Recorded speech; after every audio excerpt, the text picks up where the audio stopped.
क्योंकि 14 के बाद देश में संविधान बचा नहीं है। बिल्कुल संविधान के साथ तो बलात्कार 1951 से शुरू हो गया था, लागू होने के 1 साल बाद से, लेकिन वो आज जो नहीं जगा रहा हूं तो बिल्कुल ही नहीं जगा। ये सही बात, मैं एक्सेप्ट करता हूं सच्चाई को। और थोड़ा इतिहास में जाइए, अगर बात ओबीसी की करनी है तो बुद्ध ने इस देश को जगाया, दुनिया को जगाया। उस समय तो SC ST OBC नहीं था। उस डिक्शनरी वाला पन्ना को फाड़ के हटा दी, ठीक है। हम अपनी कमी को नहीं देखते। हम सुबह से शाम तक कई गो ओबीसी के लोगों के बीच बैठते हैं, उनसे बात करते हैं, उनको अपने बहनों, आज इस जिला सम्मेलन के अवसर पर कुछ बात रखने का मौका हमें दिया गया इस मंच से। मैं इस मंच को आभार व्यक्त करता हूं, धन्यवाद करता हूं समय देने के लिए। साथियों, सबसे पहली बात जो हमें समझना चाहिए कि देश आज एक गंभीर संक्रमण के दौर से गुजर रहा है। अभी आप लोगों ने कुछ साल पहले देखा, कोरोना नाम की एक वायरस पूरी दुनिया में तबाही मचाई थी, लेकिन भारत देश के अंदर हजारों साल से एक वायरस तबाही मचा रहा है। क्या आप लोगों को पता है वो वायरस क्या है? नहीं पता है? ब्राह्मणवाद। जातिवाद छोड़ दी, डर नहीं। ब्राह्मणवाद का जो वायरस है भारत में, कि 4000 साल से भी इस देशवासियों को संक्रमित करके रखा है। और आप सब लोगों को पता है कि जब कोई वायरस पैदा होता है दुनिया में, तो मानव एक ऐसा प्राणी है धरती पर कि उसका कोई ना कोई टीका का निर्माण कर लेता है। तो उस ब्राह्मण वाले रूपी वायरस का भी टीका का निर्माण हो चुका है, और उस टीका का नाम है, जानते हैं क्या? बाउंस। लेकिन दिक्कत क्या है, अब ये समझ, दिक्कत भी समझ। दिक्कत ये है साथियों कि इस टीका का प्रचार प्रसार कौन करेगा? अभी हमारे साथी बोल रहे थे ओबीसी के बारे में, और ओबीसी में भी यादव जाति को समझाना बड़ा मुश्किल काम। मानव के लिए दुनिया में मुश्किल कोई भी काम नहीं है। मुश्किल शब्द मेरे डिक्शनरी में तो नहीं है। किनके किनके डिक्शनरी में नहीं है बताइए जरा हाथ। मुश्किल शब्द किसी डिक्शनरी में नहीं होना चाहिए। ये हमारे हतोत्साह करने वाली बात है। मैं भाई के ऊपर कटाक्ष नहीं कर रहा, मैं अपनी बात बोल रहा हूं। अगर कोई गलती हो जाएगा तो पहले ही समझो। मुश्किल शब्द मानव के डिक्शनरी में नहीं होना चाहिए। अगर है तो आज आप लोग उस मुश्किल शब्द के उस डिक्शनरी वाला पन्ना को फाड़ के हटा दें, ठीक है। हम अपनी कमी को नहीं देखते। हम सुबह से शाम तक कई गो ओबीसी के लोगों के बीच बैठते हैं, उनसे बात करते हैं, उनको अपने मानवों की विचारधारा को समझाते हैं। कलेजा पर हाथ धर के ईमानदारी से बोलिए तो कई लोगों के बीच है। सही बोल, बिल्कुल सही बात। और उसी का परिणाम हम भी, उन्हीं के जागरण का परिणाम हम भी। तो कहने का मतलब है कि असंभव कैसे है? उन्होंने तो संभव करके दिखाया, मेरे जैसा आदमी को जोड़ करके। मुकेश रजक जी बैठे हुए शिक्षक हैं और बहुत साहसी व्यक्ति। किसी तरह से इसी तरह के एक सभा में मुझे जबरदस्ती उठा करके ले गए, और जबरदस्ती मतलब गुड कर चले गए। वहां जो मैंने सुना, बैठे हुए हैं साथी, दोबारा हमको इनको समझाने की जरूरत नहीं पड़ी। और सिर्फ मंचों से नहीं, आप मेरे घर पे जाके देख सकते हैं। 7 साल हो गया, 7 साल से पूरे तरीके से उस ब्राह्मणवादी वायरस को मैंने अपना टीका लगा दिया। महापुरुषों का जो विचार था, दूरा पर जाते ही नजर आ जाएगा, अलग से कुछ बोलने की जरूरत नहीं पड़ी।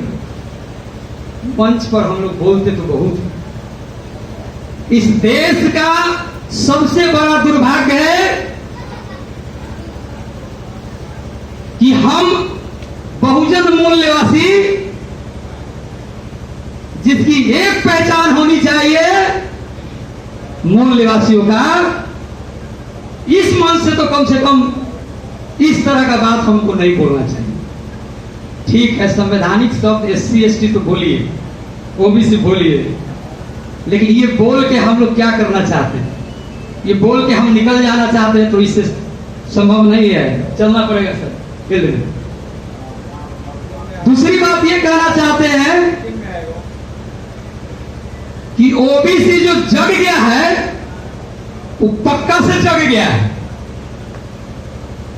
इस बात में भी कोई डाउट नहीं होना चाहिए। जो जग गया है पक्का से जग गया है, और कचरा नहीं जगा है। आज जो नहीं जगा है तो बिल्कुल ही नहीं जगा है, ये सही बात, मैं एक्सेप्ट करता हूं सच्चाई को। और थोड़ा इतिहास में जाइए, अगर बात OBC की करनी है तो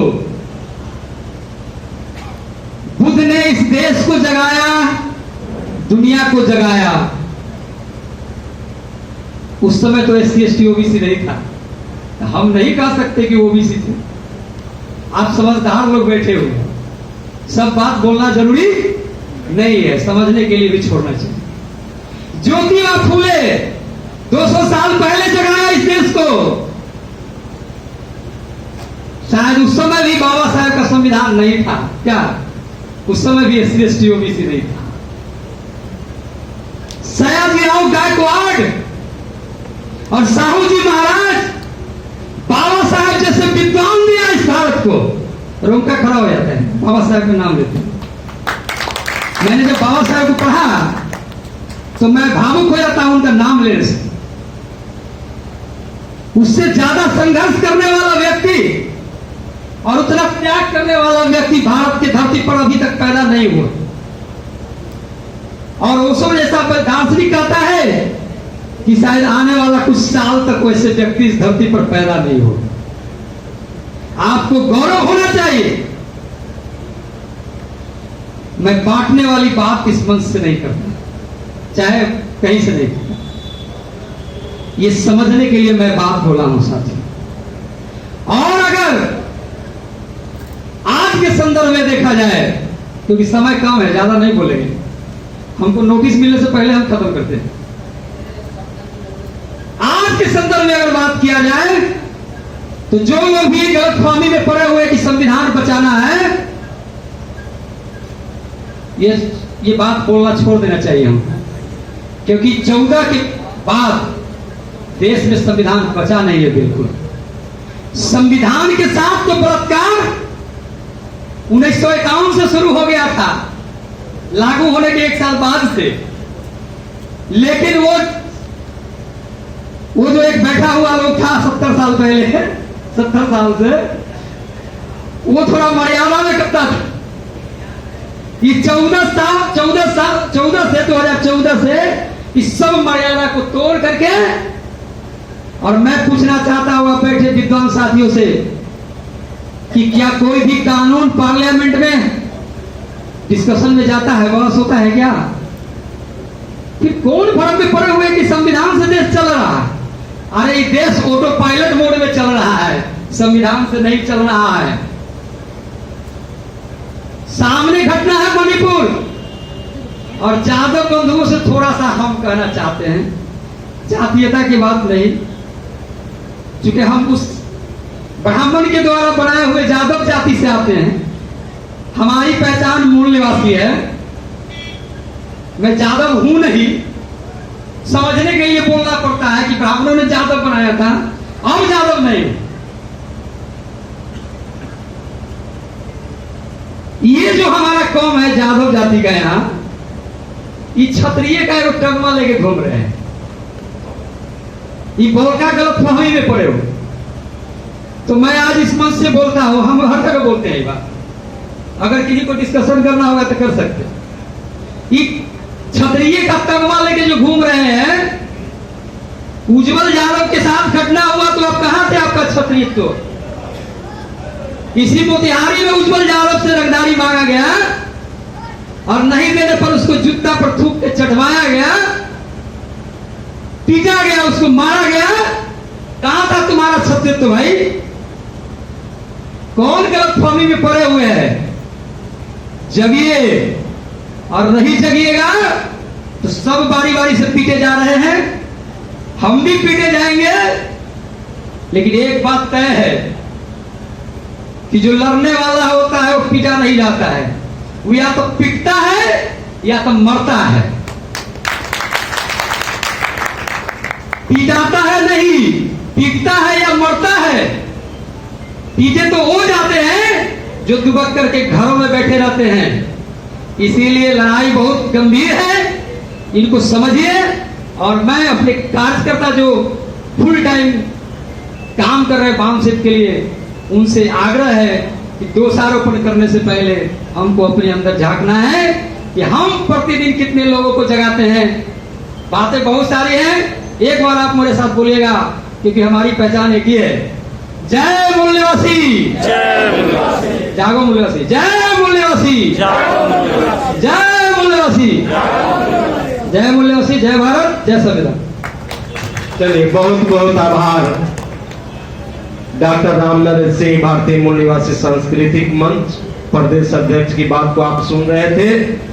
अब हम शीर्ष न्यूज का वीडियो को ज़्यादा से ज़्यादा लाइक करें, कमेंट्स करें और ज़्यादा से ज़्यादा शेयर करें। चैनल को सब्सक्राइब करें और बेल आइकन ऑल सेलेक्ट करें ताकि आपको वीडियो मिलता रहे। धन्यवाद।